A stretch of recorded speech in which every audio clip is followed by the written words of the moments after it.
Measles is one of the most contagious diseases we know. Just one person is likely to infect between 12 and 18 people. That number is called a disease's basic reproduction number, or R0. Scientists use it to describe how contagious a disease is. Zika, it has an R0 of up to 6.6, super contagious. But the seasonal flu, just a little over 1. And COVID-19, the disease caused by the coronavirus, just about 2. That difference between the flu and COVID-19 doesn't seem so big, especially when you look at them next to these really contagious diseases. Plus, a lot of the symptoms of the flu and COVID-19 are really similar. A fever, cough, they can even both lead to pneumonia, which is ultimately how they can both be fatal. So thinking of COVID-19 and the flu as similar is a common and frankly understandable comparison to want to make. This is like the flu? It's a lot like the flu. I like to believe that it's going to end up more like the flu virus. But wait, let's go back to those R0 numbers again. If the flu has an R0 of 1.3, that means each person gets either 1 or 2 people sick. After 10 rounds, that's 56 total people. And if we run the model with COVID-19's R0 at 2, if one person with it gets 2 people sick who get 2 people sick, after 10 rounds, that's more than 2,000 people. This does not happen with the flu, because COVID-19 is very different, and understanding how is crucial to understanding how dangerous it really is, and why we have to take it so seriously. When we start to look for that comparison to the flu, we almost calm ourselves down. But unfortunately, that's not quite the right reaction here. Every year, the seasonal flu kills as many as 60,000 Americans. As of late March, COVID-19 has killed about 34,000 across the whole world. But scientists expect that number to go up, way up. Tens of thousands of people a year die of the flu. But we haven't had this for a year yet. We've only had this for a few months. The trouble is coming, and we can predict it, and we can see what's coming, at least to a certain extent. The first really big difference between COVID-19 and the flu is how long it takes you to feel sick. From the moment you're infected with COVID-19, it usually takes 5 days before you start to feel symptoms. But it can take as long as 12 or even 14 days. This is the incubation period, the time between when you catch it and when you first realize you're sick. And scientists think you could be contagious during most of this period.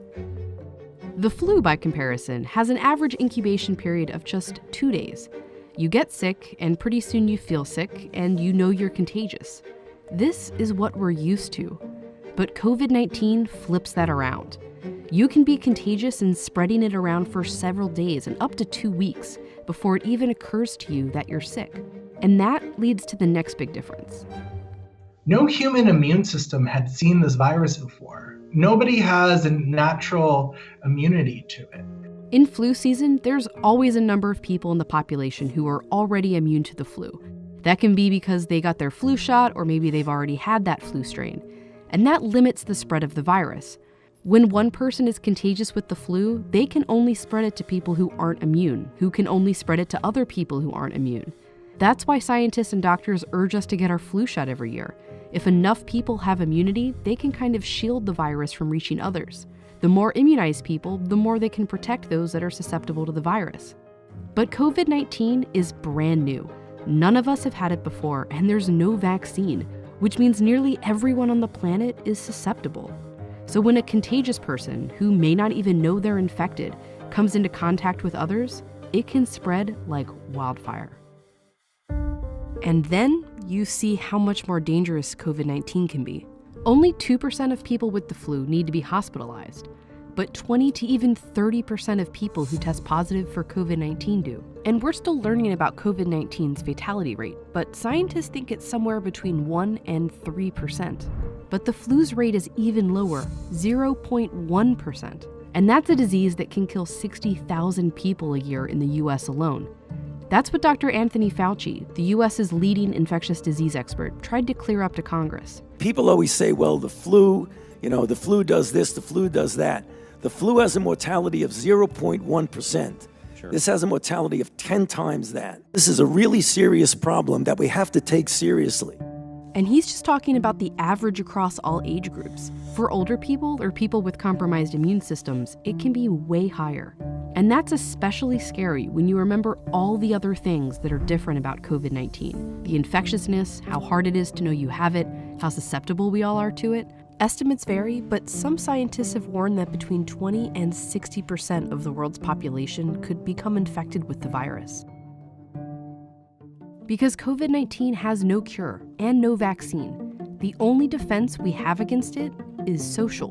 We can take ourselves out of the chain, not with immunity, but with social distancing. Just physically not being around anyone and staying home as much as possible. But that only works if each of us takes it seriously, which is why comparing it to the flu, while understandable, is not helpful. It's natural to want to find a comparison, to want to make this seem small. When we use the flu as the backdrop, it almost numbs us, or it can numb us and make us maybe even feel better about the current situation, because the current situation is bad. So now is not the time to be numb. We need to be vigilant and then use our vigilance for useful actions.